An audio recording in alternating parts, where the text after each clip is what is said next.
Welcome to RaveChat. In today's video, we will discuss how we can use chat routing to manage all your incoming chats and how you can route those chats to the right agent or department to optimize your response time. So in order to use chat routing, you need to click on the settings and then you need to click on the chat routing. Once you are under chat routing, you would mainly see two options, broadcasting and time-based routing.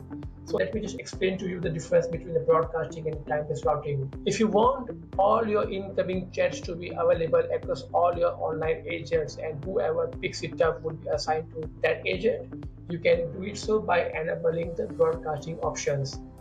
However, if you want all the chats to be distributed to your agents evenly in round-robin sequence, then you can do so by enabling the time-based routing.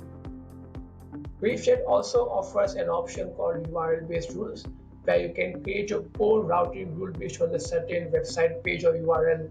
For example, if you want to manage the chats coming from the pricing page to be routed to the sales department, you can create it by setting up your own URL-based rules. So let me just give you a very quick example. For example, I wanted to set a rule where all the chats coming from the pricing page would be assigned to the sales department.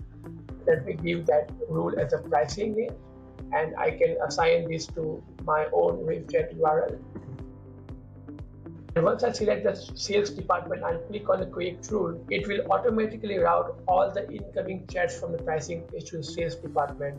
So it doesn't need to go through the support department and some other agents and then it will eventually be routed to the sales team. It can be done very efficiently here. That's all for today. Thank you.